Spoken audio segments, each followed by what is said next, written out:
On the morning of March 14, 2019, a six-person geological survey team contracted by the Arizona Department of Transportation pulled off State Route 86 at mile marker 119, approximately 43 miles west of Tucson. Their assignment was routine: document subsurface stability along a proposed utility corridor running through the northern edge of the Sonoran Desert. The job was projected to take 4 days. They were gone from the site by day 2. The official reason filed with the department listed equipment malfunction and adverse terrain conditions. That report runs to 3 paragraphs. It does not mention that 2 pieces of ground-penetrating radar equipment, valued at a combined $62,000, were left behind at the site. It does not mention that one team member, a 34-year-old survey technician named Marcus Eloy, was found by a passing motorist at 5:17 a.m. on March 15th, walking northbound on Route 86, 2 miles from the survey coordinates. He was not carrying his equipment. He was not carrying water. The temperature that night had dropped to 41 degrees Fahrenheit. He had no memory of leaving the site. The Highway Patrol report classifies the incident as possible heat-related disorientation.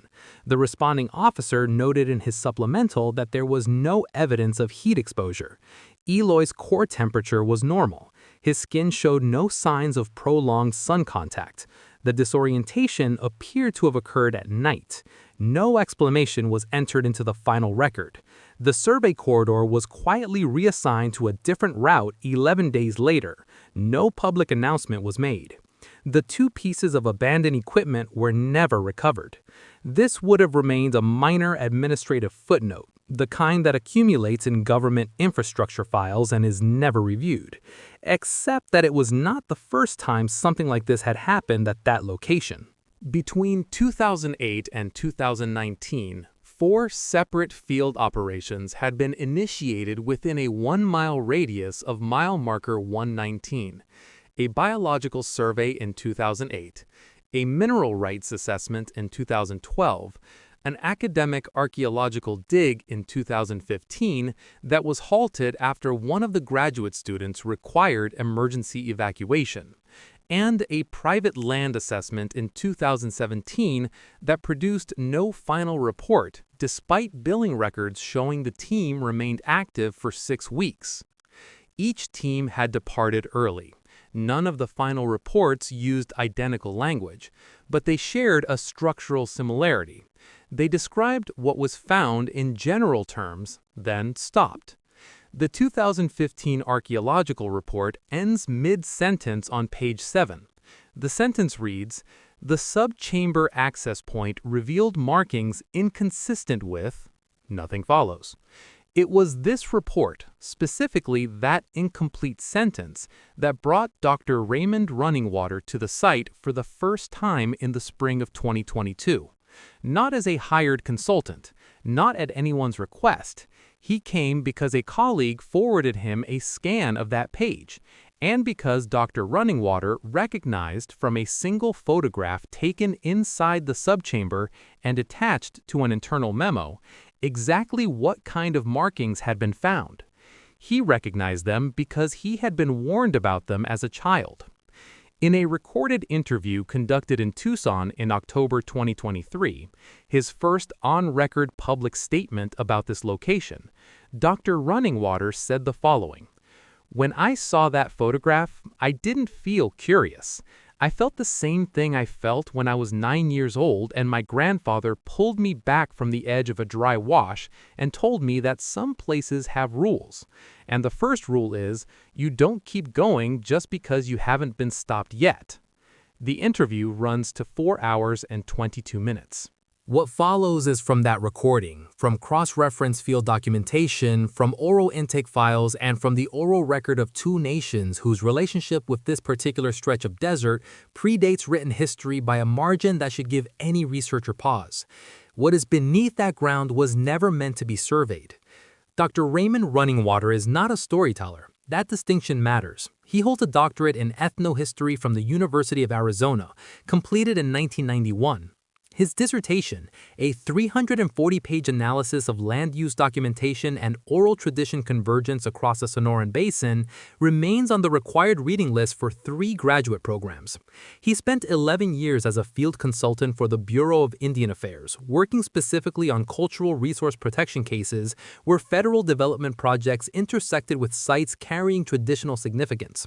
He has testified before the Senate Committee on Indian Affairs twice. His work is cited in peer-reviewed journals. He is not a man who uses imprecise language.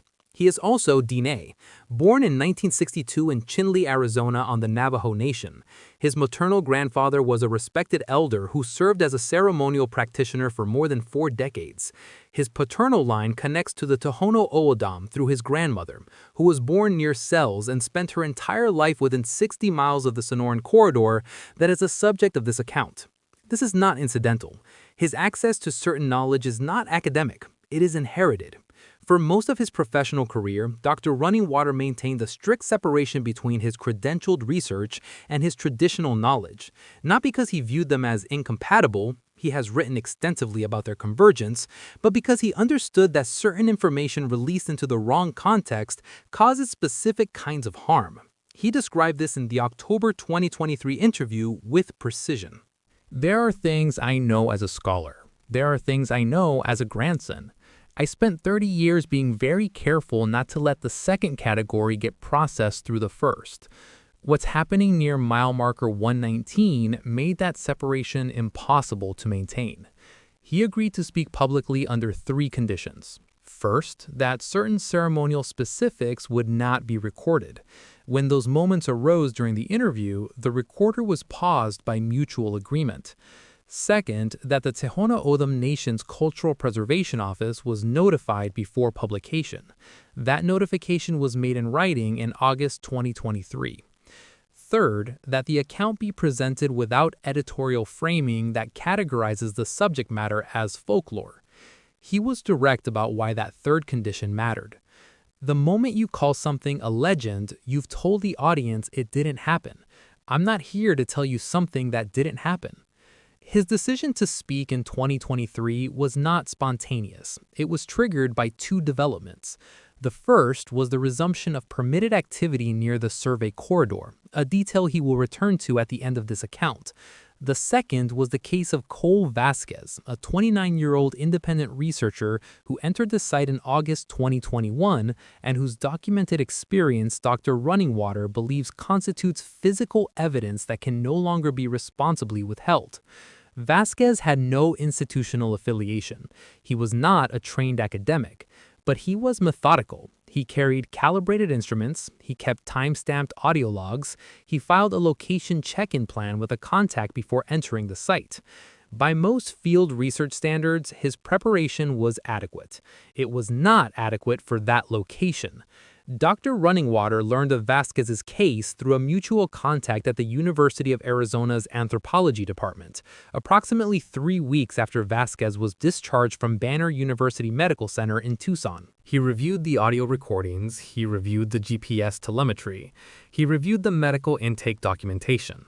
Then he sat with it for 14 months before agreeing to this interview. "I needed to be certain I wasn't reacting," he said. "Certainty takes time." One additional credential bears noting. In 2004, Dr. Running Water was one of 4 scholars consulted by the National Park Service during a closed review of anomalous incident reports filed by rangers at Organ Pipe Cactus National Monument, a protected area that shares a geological formation boundary with the survey corridor in question. The findings of that review were filed internally. They were not published. Dr. Running Water is not at liberty to describe their conclusions in full. He can say this: the NPS review reached the determination that was consistent with what his grandfather had told him in 1971. He was 9 years old when his grandfather first explained what the desert near the corridor contained. He had hoped, for most of his adult life, that the explanation would never become relevant. Before anything is seen, the land announces itself. This is not metaphor. It is the consistent finding across every documented field operation conducted within the 1-mile radius surrounding mile marker 119 between 2008 and 2022. The announcement does not come in a single dramatic event. It comes in accumulation. Small deviations from expected baseline conditions that individually would not trigger concern. Collectively, they form a pattern that Dr. Runningwater describes with a term borrowed from his grandfather's vocabulary, a Navajo phrase that translates with acceptable precision as the place that measures you before you measure it. The first category of anomaly is magnetic. Compass deviation in the Sonoran Desert is not unusual. Magnetite deposits are common throughout the region and produce localized declination errors that experienced field teams account for in advance. The deviation recorded near the corridor is different in two ways. First, it is not localized. It extends across the full 1-mile radius with unusual consistency, as though the source is deep and centrally positioned rather than scattered through near-surface deposits. Second, and more difficult to explain, it is not stable. Teams that calibrated instruments on entry and recalibrated at intervals documented deviation that changed between readings, not randomly, but directionally. It increased as teams moved toward the center of the radius. The 2012 Mineral Rights team recorded this in their field notes and attributed it to instrument malfunction. They ordered replacement equipment. The replacement equipment produced identical readings. The instruments were not malfunctioning. The second category is biological. Wildlife distribution in the Sonoran Desert follows predictable patterns tied to water sources, vegetation density, and temperature gradients. Within the survey corridor, these patterns break down completely. The biological survey conducted in 2008 was specifically designed to document baseline wildlife activity before any development disruption. The team expected to find evidence of coyote, javelina, Gambel's quail, various raptor species, and the standard distribution of reptile activity consistent with the season. Over 5 days of active survey work, they documented near-zero vertebrate activity within the inner radius. No tracks, no scat, no bird movement overhead. The survey lead filed a supplemental note describing the zone as, in his words, biologically evacuated. Outside the radius, animal activity resumed at normal density within a distance of approximately 200 meters. The boundary was sharp enough to map. Dr. Runningwater does not find this surprising. He notes that the Tohono O'odham oral record contains a specific description of this phenomenon. Animals do not avoid the zone because they lack information. They avoid it because they possess information that humans consistently override with rationalization. Every other animal makes the correct decision immediately, he said. We're the only ones who talk ourselves out of it. The third category is thermal. Subsurface temperature data collected during the 2012 Mineral Rights Assessment produced readings that were forwarded to a geology department at Arizona State University for independent review. The review was never formally published, but the responding geologist's email, obtained through a public records request filed in 2020, describes the data as, quote, inconsistent with any known geothermal profile for the region. The subsurface temperature gradient in the inner radius runs inverted. Standard desert geology produces cooler temperatures as depth increases through the upper strata. At this site, a thermal layer approximately 60 to 80 feet below the surface registers measurably warmer than the layers above and below it. The geologist suggested 3 possible explanations. She then noted that none of them were geologically plausible given the surrounding formation data. She did not suggest a 4th explanation. The 4th category is acoustic. This is the anomaly that Dr. Runningwater returns to most deliberately during the interview. Between 2011 and 2022, 3 separate field teams operating at different times of year recorded an identical low-frequency sound within the inner radius. The recordings were made on different equipment by teams with no connection to one another. The sound occurs between 2 a.m. and 4 a.m. local time. It ranges between 18 and 22 Hz, below the normal threshold of human hearing, in the frequency range classified as infrasound. Infrasound at these frequencies, produced naturally, is associated with specific phenomena, severe weather events, seismic activity, ocean wave interaction with coastlines. The Sonoran Desert, at the survey coordinates, has no plausible natural source for sustained infrasound production. The physiological effects of infrasound exposure at close range are documented in human subjects research. They include spatial disorientation, a sudden, inexplicable sense of presence, the feeling of being watched or followed, elevated heart rate, and in prolonged exposure, short-term memory disruption. Marcus Eloy, the survey technician found walking alone on Route 86 at 5:17 a.m. on March 15, 2019, with no memory of leaving the site, had been positioned closest to the center of the inner radius during the team's final hours of work. No infrasound source was ever identified. Dr. Runningwater does not believe the sound is a byproduct of the location. He believes it is a function of what the location contains. Sound is how it knows you're there, he said. By the time you hear it, even if you can't technically hear it, the awareness is already mutual. What the teams had been doing, in every case without understanding it, was announcing themselves. The subchamber was not on any survey map. It was not a natural formation. That determination was made within the first hour of its accidental exposure on March 14, 2019, when the ground-penetrating radar unit operated by Marcus Eloy registered a void at approximately 54 feet below the surface, a void with walls that were too regular, too consistent in thickness to be the product of erosion or geological collapse. The team lead, a contracted geologist named Patricia Solano, made the decision to flag the coordinates and continue the surface survey. Standard protocol: document and report. Do not excavate without authorization. Eloy apparently made a different decision. The timeline reconstructed from GPS telemetry and the team's activity logs suggests he returned to the flagged coordinates alone, sometime between 11 p.m. and 1 a.m. on the night of March 14th. The ground at that location had already been partially destabilized by the radar equipment's ground contact array.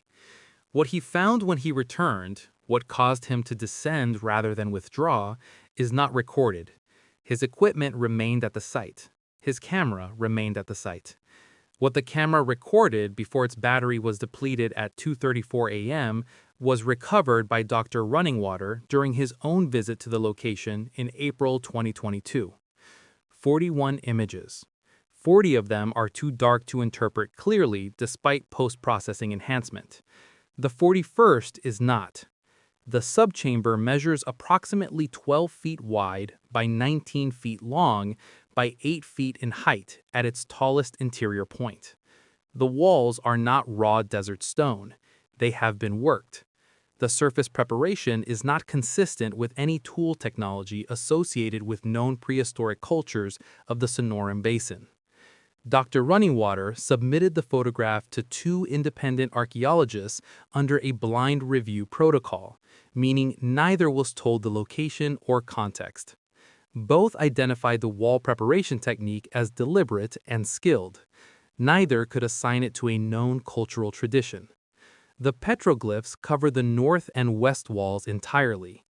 Petroglyph analysis in the American Southwest operates within a well-developed academic framework. Iconographic elements, compositional structure, pigment use where applicable, and tool mark characteristics can generally be cross-referenced against a regional catalog developed over more than a century of documented fieldwork. The imagery in the subchamber does not appear in that catalog. Not partially, not approximately. The specific visual grammar of these markings has no recorded parallel in the Southwest, the Great Basin, or the broader North American petroglyph record as Dr. Runningwater has been able to determine. This is not the reason he recognized them. He recognized them because the central figure, depicted 11 times across both walls in varying scale but identical posture, matches a description given to him verbally by his grandfather in 1971. His grandfather had never seen the subchamber. His grandfather had never been told about a subchamber.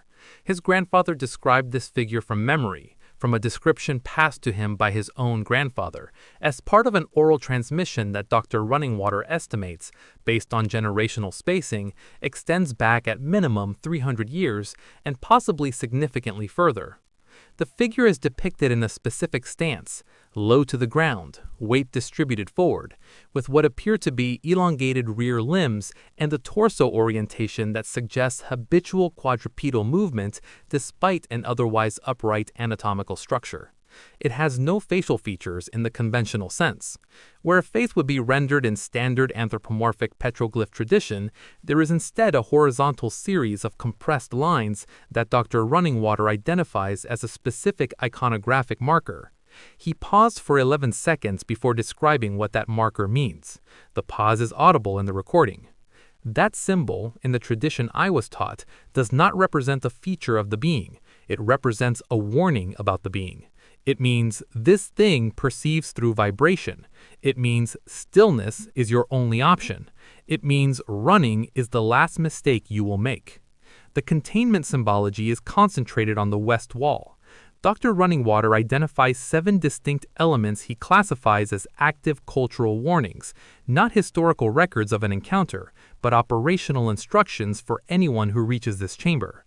The distinction is critical. Historical encounter records in petroglyph tradition are typically narrative in structure, sequential, spatially organized left to right, or in registers, depicting events with clear temporal flow. These markings are not narrative, they are instructional. They are formatted the way a prohibition is. The incomplete sentence in the 2015 archaeological report, "The subchamber access point revealed markings inconsistent with," was written by a graduate student named Teresa Mack, who was evacuated from the site that same afternoon after she became acutely disoriented and could not, for a period of approximately 40 minutes, identify which direction was north.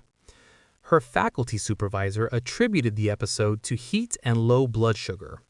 The temperature that day was 74 degrees Fahrenheit. Mack had eaten breakfast 2 hours prior.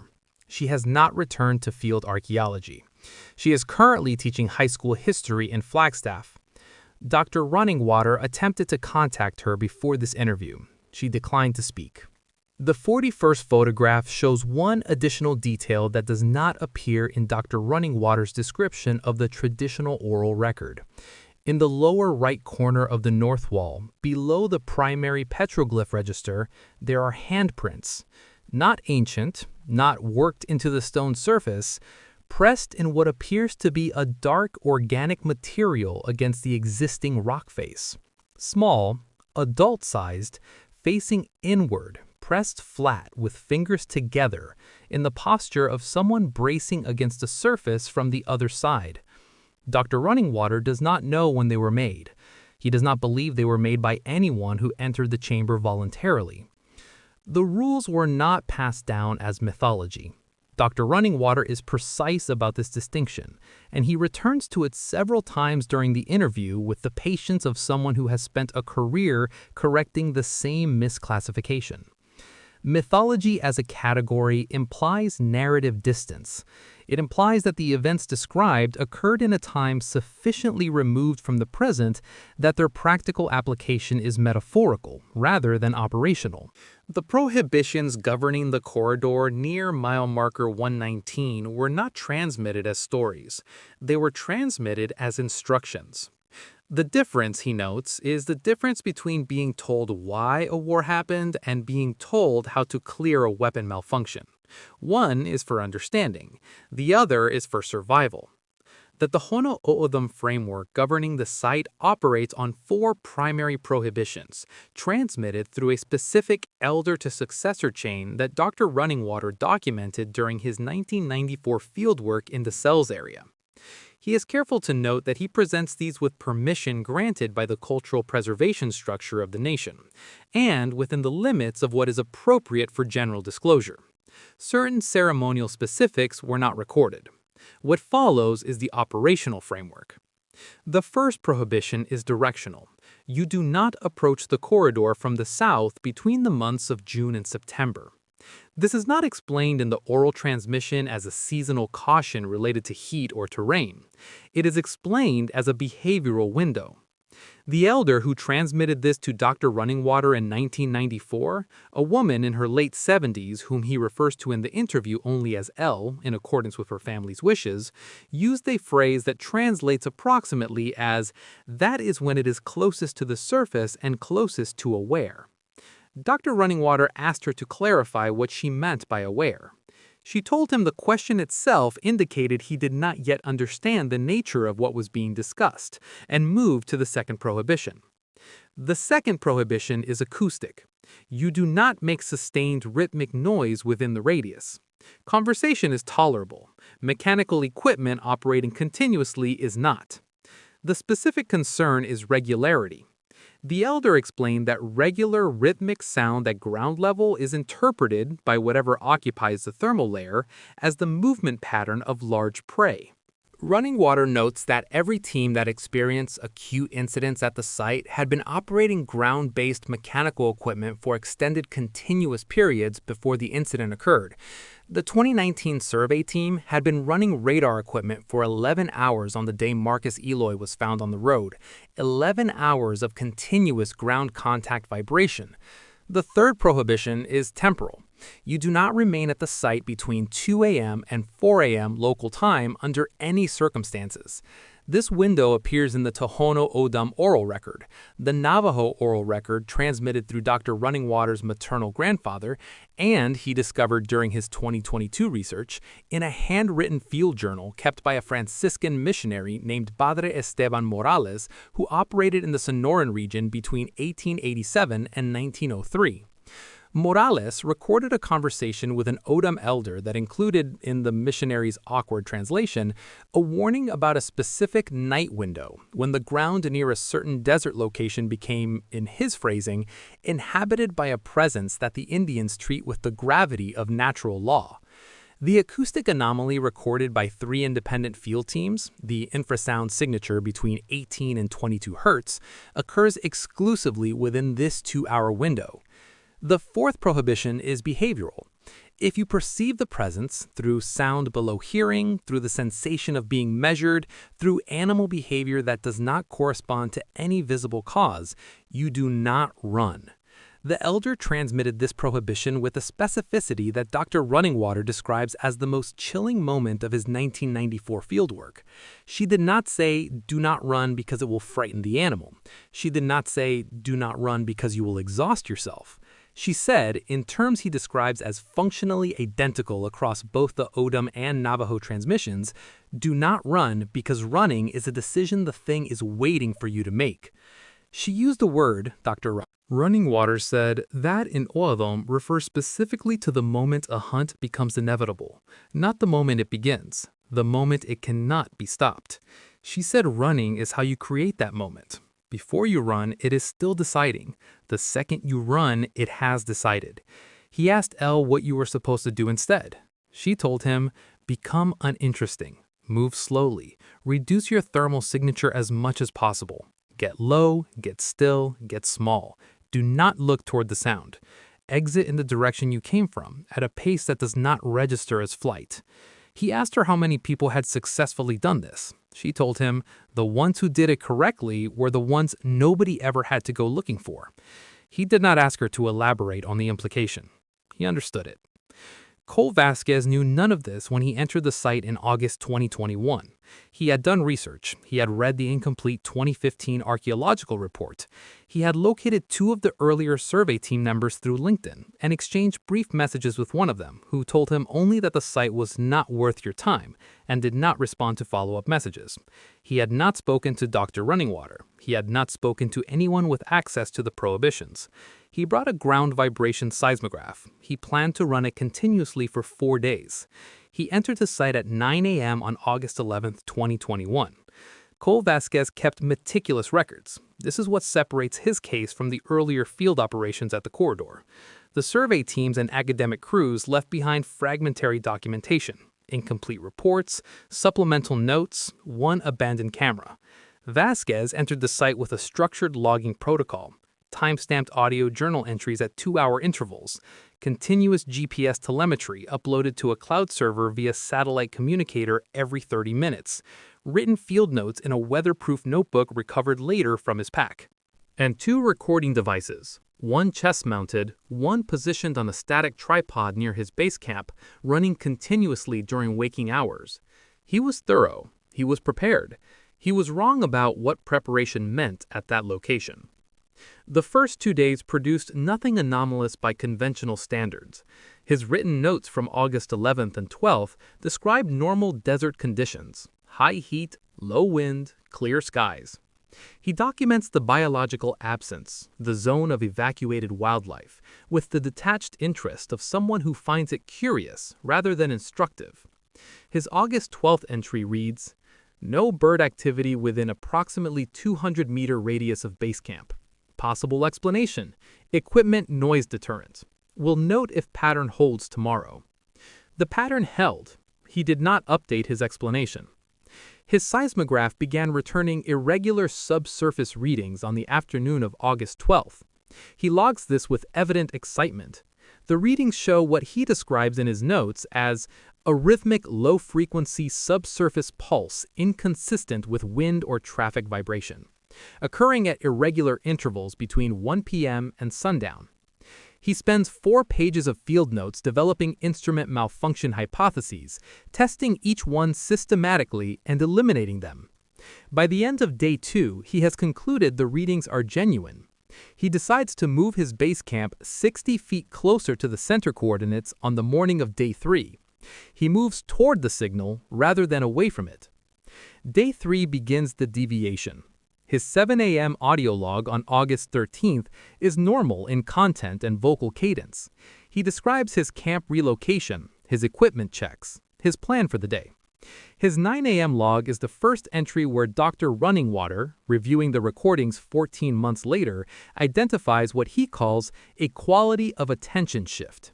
Vasquez is still coherent, he is still systematic, but his speech pattern has changed in a way that is subtle and consistent with someone operating under low-grade sensory stress, slightly slower between sentences, slightly more deliberate in word selection, as though he is concentrating on something adjacent to what he is describing.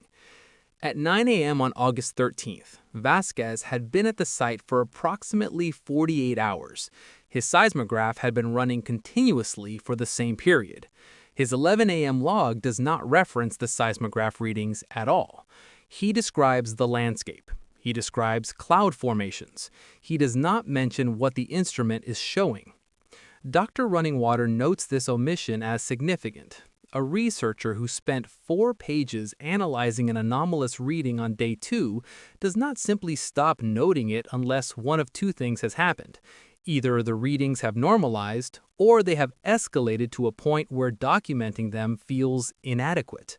The recovered seismograph data shows they did not normalize. At 1:34 p.m. on August 13th, the chest-mounted camera records Vasquez stopping mid-stride during a transect walk. He stands completely still for 47 seconds. He does not speak. He does not look around. He looks directly at the ground approximately 6 feet in front of him. Then he continues walking. He does not log this pause in his 1 p.m. audio entry or his written notes. Dr. Runningwater watched this footage 4 times.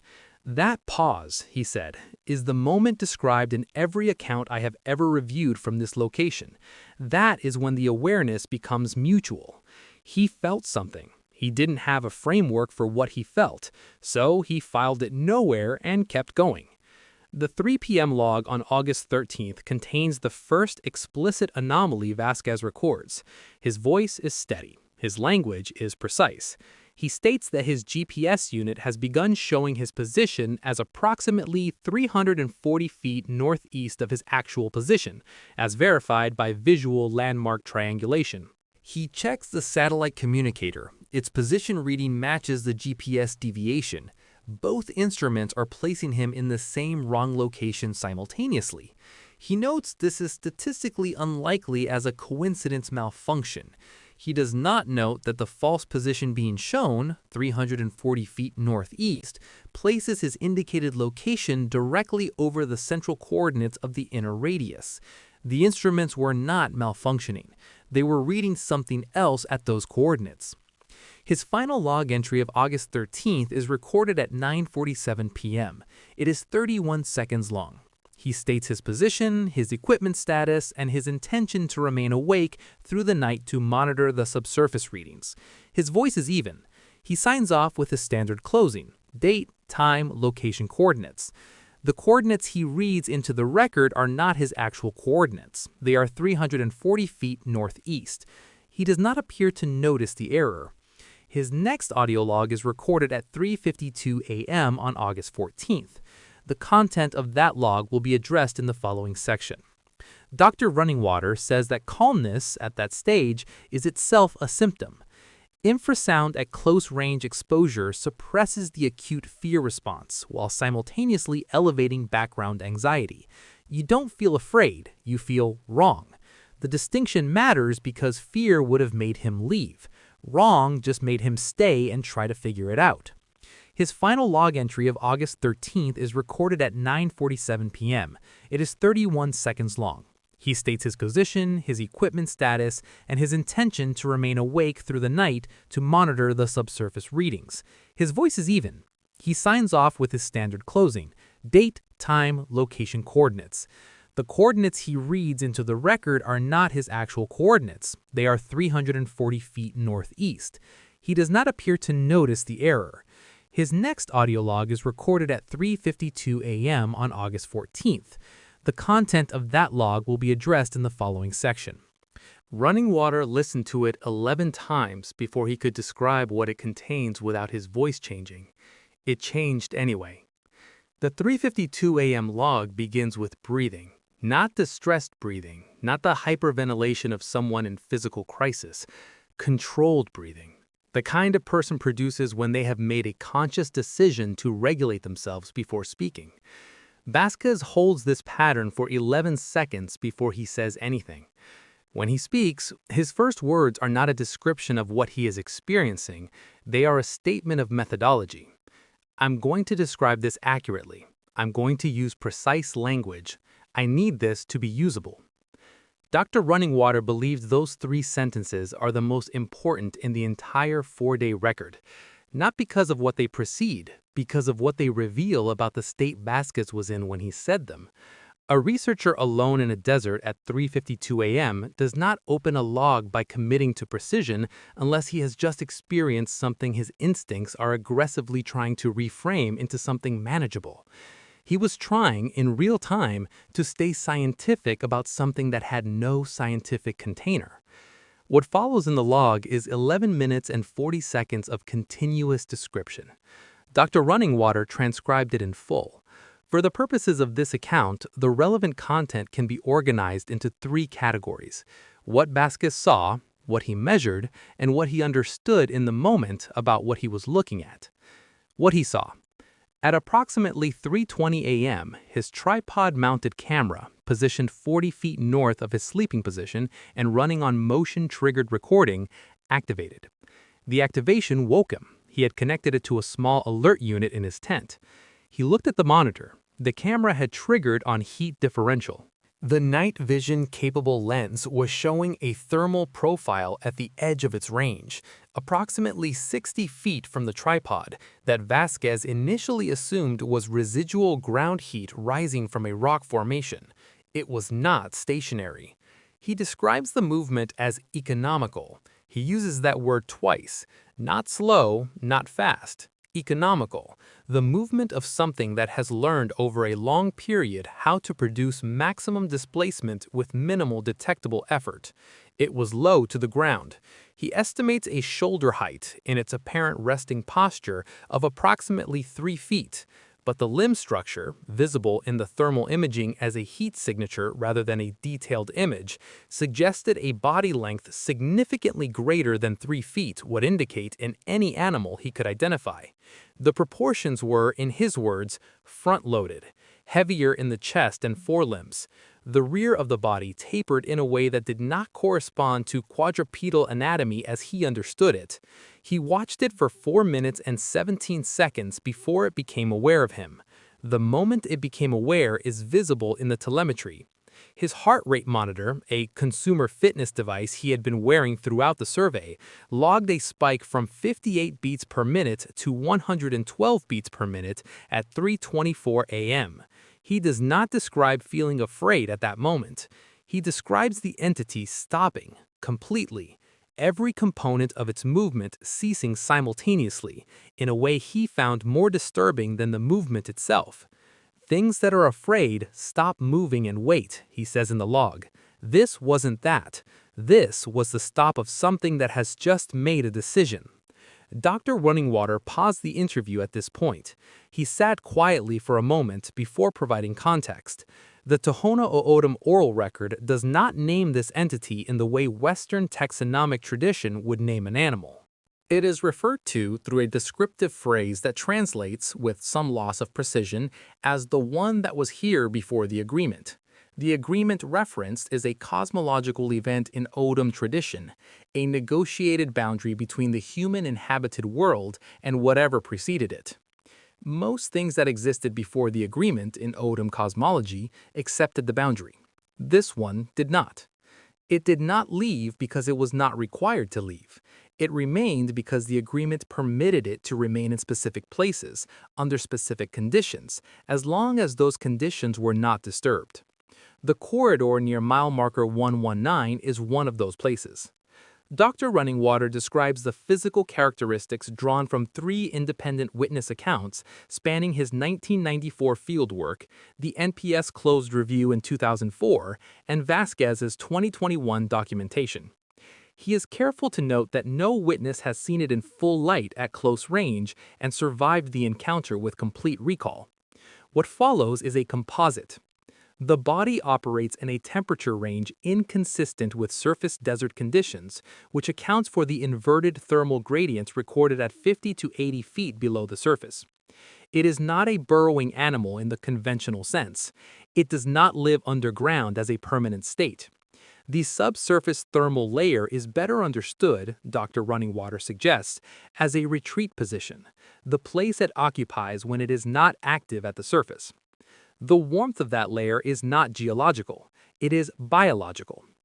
It perceives primarily through vibration, not sound in the airborne sense, vibration conducted through the ground. This is why the second prohibition governs rhythmic mechanical noise. Continuous ground contact vibration at regular intervals does not register to this entity as equipment. It registers as something large, slow, and consistently positioned, something that is not paying attention. It does not have eyes in the functional sense that any witness has been able to confirm. The horizontal compression marks in the petroglyph, the lines where a face would conventionally be rendered, are not a stylistic choice. They are an accurate representation. The sensory apparatus is distributed differently than in any known vertebrate. It does not pursue immediately upon detection. This is a detail Dr. Runningwater returns to with the most deliberate emphasis. Every documented account, every element of the oral record, every behavioral pattern reconstructed from incident data confirms a consistent pre-pursuit interval. A period, variable in length but present in every case, during which the entity has detected a subject and has not yet initiated movement. The Elder L called this interval the deciding. The prohibitions exist almost entirely to extend the deciding indefinitely, to remain within it, to give the entity no information that resolves its assessment in a direction that ends the deciding. Running resolves it. At 3:28 a.m. on August 14th, Cole Vasquez ran. He had 4 minutes and 17 seconds of watching it. He had 11 minutes of controlled description after the fact. At some point between those 2 data points, something shifted in his assessment from, "I am observing this," to, "I need to not be here." The transition from observation to flight took, according to the telemetry, approximately 4 seconds. His heart rate at the moment of transition, 139 beats per minute. His heart rate 6 seconds later, 181. The GPS telemetry shows his initial direction of flight as northeast, directly toward the central coordinates, directly toward the subchamber, directly toward the entity's primary retreat position. He corrected course after approximately 90 feet. The correction may have saved his life. What happened in the 74 minutes after that correction is the subject of the next section. Dr. Running Water finished his description of the entity and sat quietly for a moment. Then he said, "The petroglyphs don't depict an attack. In 37 individual images across both walls, there is not a single depiction of this thing harming a human being. I spent a long time thinking about why. Then I understood. The people who made those images never got close enough to document an attack. The prohibition worked for them. The images are a warning from people who respected the rules to people who might not." He looked at the recorder. "We stopped respecting the rules in 2019, the moment we turned on that radar equipment. Everything after that was consequence." The telemetry record for August 14, 2021, between 3:28 a.m. and 4:42 a.m. is 74 minutes of continuous GPS data, uploaded in 30-minute intervals to Vasquez's cloud server. It is, in Dr. Running Water's assessment, the most precise documentary record of a close proximity encounter with this entity that currently exists. It does not show what pursued him. It shows what being pursued by it looks like from the inside. The data is geometric. Fear, it turns out, has a shape. Vasquez's initial flight path, the 90-foot northeast correction mistake, registers as a sharp diagonal on the telemetry map before he pivots southwest. His corrected heading is approximately 220 degrees, the right direction, away from the central coordinates, toward the highway corridor, toward the route he entered on. Under normal conditions, at a sustained running pace across flat desert terrain, the distance from his base camp to the highway shoulder is approximately 1.4 miles. A fit adult covers that distance in 12 to 15 minutes. Vasquez's telemetry shows him covering 3 miles before he reached the highway. He did not run in a straight line. The path recorded is a series of course corrections, some gradual, some abrupt, that cannot be explained by terrain obstacles. The Sonoran Desert at that location is open scrubland, saguaro, palo verde, cholla, nothing that would force a moving person off a direct path by more than a few feet at a time. Vasquez's recorded path deviates by hundreds of feet at multiple points. He loops, he doubles back twice. On one section of the telemetry, he moves in a near-complete circle over approximately 8 minutes before breaking away on a new heading. Dr. Running Water reviewed this path against the infrasound behavioral literature.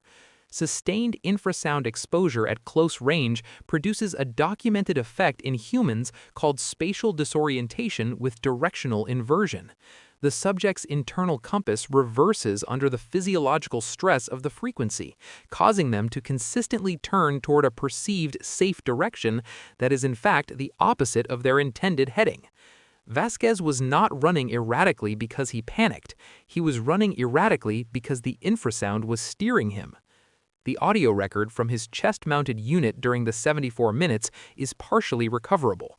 Significant sections are overridden by wind noise, impact noise from running, and a sustained low-frequency interference that the acoustic laboratory at the University of New Mexico, which processed the file in 2022, was unable to remove without destroying the underlying audio.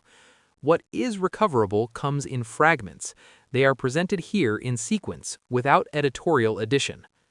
3:31 a.m. Heavy breathing. Footfall impact.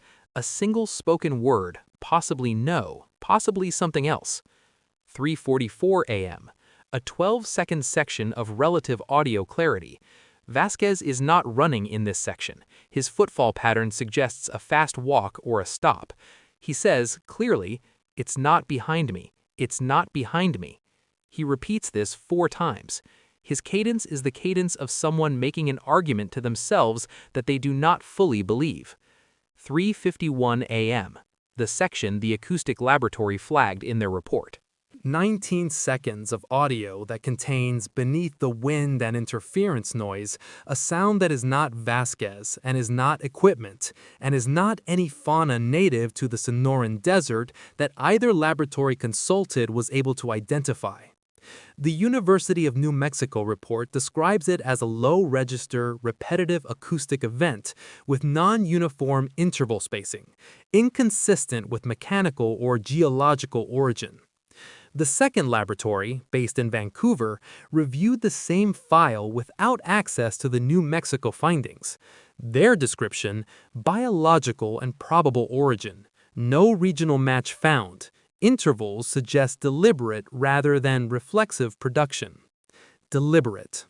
The sound was being made on purpose. The 19-second clip has been reviewed by 4 additional independent parties since the laboratories filed their reports. None have produced an identification.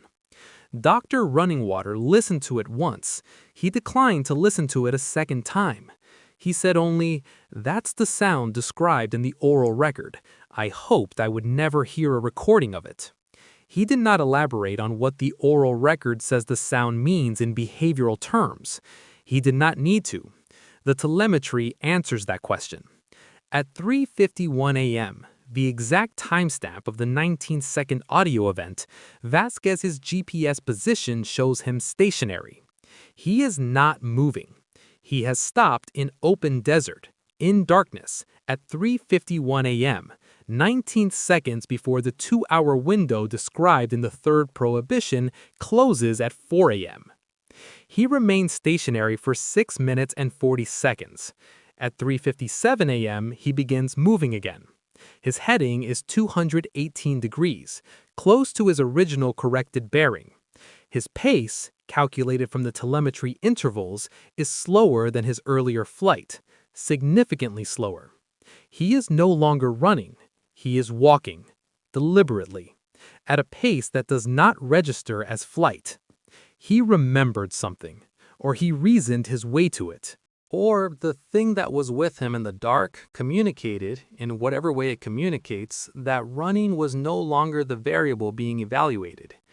At 4:03 a.m., he clears the inner radius boundary.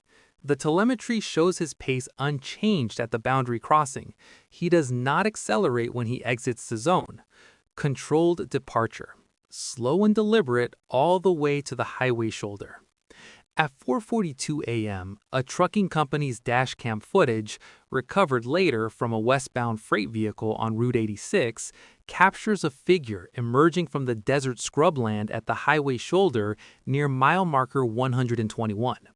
The figure walks to the road edge and sits down. It does not wave or signal. It sits with its back to the desert, facing the road. The truck does not stop. The driver later told investigators he assumed the figure was a migrant in distress and called Border Patrol from the next rest stop. Border Patrol did not respond to that stretch of highway for 51 minutes. Vasquez sat at the road edge for the entire 51 minutes without moving. He later told the admitting physician at Banner University Medical Center that he had not moved because he was not certain, for that entire period, that he was far enough away. He was not able to specify what he meant by far enough. He said the threshold felt like something he would know when he crossed it. At 4:42 a.m., 3 miles from his base camp, 74 minutes after he ran, he was not certain he had crossed it yet. Cole Vasquez was admitted to Banner University Medical Center in Tucson at 8:17 a.m. on August 14, 2021. The admitting notes describe him as alert, oriented, and ambulatory. No acute distress. Vitals within normal range. The Border Patrol officer who transported him documented that Vasquez was coherent during the 40-minute drive and answered all standard intake questions without difficulty. He knew his name, the date, the location. He knew what had happened to him in the general sense that a person knows when they have been through something their vocabulary has not yet caught up to. The admitting physician ordered a standard wilderness exposure panel: dehydration markers, electrolyte levels, core temperature, dermal assessment for sun and wind exposure. The results were unremarkable across every category. Vasquez was mildly dehydrated. Otherwise, by every metric the panel measured, he was physiologically unaffected by 74 minutes of nocturnal flight across open desert terrain. The attending physician, a hospitalist named Dr. Sandra O'Coffer, noted in the chart that the absence of physical stress markers was, in her clinical assessment, inconsistent with the reported activity level. A person who runs and walks 3 miles through desert scrubland in August, even at night, even at reduced temperatures, produces measurable physiological evidence of that exertion: elevated cortisol, muscle micro-trauma markers, specific patterns of dermal abrasion from contact with desert vegetation. Vasquez showed none of these. Dr. Okaffer's chart note reads, "Patients reported physical activity not reflected in examination findings. Discrepancy unexplained." She ordered a neurological consult to rule out dissociative episode as an explanation for the activity gap, the possibility that Vasquez had not actually moved as far or as fast as he believed, and that the perception of flight was psychological rather than physical. The neurological consult found no evidence of dissociative disorder. His cognition was intact. His memory of the 74 minutes was continuous and detailed. The consulting neurologist noted that Vasquez's recall of the event was, atypically, more precise than most patients reporting high-stress incidents. Stress generally degrades episodic memory encoding. Vasquez's encoding appeared enhanced. The neurologist did not offer an explanation for this. It was documented and not pursued. The finding that Dr. Runningwater returned to most consistently during the interview was not in the medical chart. It was in a supplemental note filed by Dr. Okafor 3 days after Vasquez's discharge, added to the record after she reviewed his GPS telemetry at his request. The note is brief. It reads, "Reviewed patient provided GPS data from reported incident. Distance and duration confirmed. Physical examination findings remain inconsistent with documented activity. No clinical explanation available. Flagging for academic interest only." Flagging for academic interest only. A hospitalist at a major regional medical center reviewing confirmed GPS data showing a patient traveled 3 miles in 74 minutes through desert terrain, finding zero physiological evidence that the body was present for that journey, and having no explanation to offer beyond a flag in a file that no one subsequently reviewed. Dr. Runningwater is not surprised by this outcome. He describes it as consistent with every documented close proximity encounter in the oral record and the incident files he has reviewed. "The body that comes back isn't wrong," he said. "The body that comes back is fine. What's missing is something the medical framework doesn't have a field for in the intake form." He declined to specify further on the recording. The recorder was paused at his request for 4 minutes at this point in the interview. There are 2 additional findings from Vasquez's examination that appear in the chart without clinical context. The first is a dermal finding on his upper back, both shoulder blades, documented as bilateral hyperpigmentation in a pattern the examining physician described as geometric, possible contact origin, cause undetermined. The markings were photographed for the record. They are not consistent with any plant contact pattern native to the Sonoran Desert. They are not consistent with equipment contact from his pack, which was recovered from the site and examined. They are symmetrical, they are precise. Dr. Okafor noted them and did not speculate further. Dr. Runningwater asked to see the photographs. He looked at them for a long time. The second finding is audiological. A standard hearing assessment conducted as part of the neurological workup showed bilateral threshold shift in the low frequency range. Measurable temporary hearing loss concentrated specifically between 18 and 22 Hz. The audiologist noted this was the infrasound range and documented it as consistent with exposure to a sustained low-frequency sound source at close proximity over an extended period. The audiologist's note asks in the final line, "Source of infrasound exposure unknown. Patient unable to identify. Recommend follow-up in 30 days." The follow-up appointment was scheduled. Vasquez did not attend it. He had, by that point, left Tucson. Dr. Runningwater does not know his current location. His last communication with the mutual contact who connected them was a single text message sent in October 2021. It contained no information about his whereabouts. It said only, "Tell whoever is asking that the rules are real and I should have known them first." He has not been publicly reachable since. Dr. Runningwater ended the interview with a single unprompted statement. No question preceded it. He had been quiet for a moment, reviewing his notes, and then he looked up and said it as though he had been deciding whether to say it for the entire 4 hours prior. I need to tell you the one thing I didn't lead with. In March 2023, the survey corridor near mile marker 119 was reopened under a new permit classification. Not an infrastructure assessment, not an academic survey, a resource extraction preliminary, the category filed before a commercial excavation contract is finalized. The permit was issued by the Arizona State Land Department. It is public record. The applicant is a private geological consulting firm incorporated in Delaware 18 months prior with no prior operational history in the Southwest. Dr. Runningwater submitted a formal cultural resource objection through the appropriate federal channel in April 2023. The objection was acknowledged. It has not been acted upon. He attempted to contact the consulting firm directly. The registered agent responded once to confirm receipt of his letter. No further communication followed. He does not know if a team has entered the site. He has not been consulted. He has not been contacted. He has heard nothing from the cultural preservation offices of either the Tohono O'odham Nation or the Navajo Nation indicating that they were approached for input before the permit was issued. The infrasound window runs from 2 a.m. to 4 a.m. The seismograph Vasquez left at his base camp was never recovered. Someone will turn on equipment. Someone will run it continuously. Someone will be there between 2 a.m. and 4 a.m. because no one will have told them not to be. Dr. Runningwater closed his notebook. The warning was always there, he said. It was carved into the walls 60 feet underground by people who understood exactly what they were dealing with. We just keep sending people down who don't read the walls. He did not say anything after that. The recorder ran for another 40 seconds of silence before it was stopped.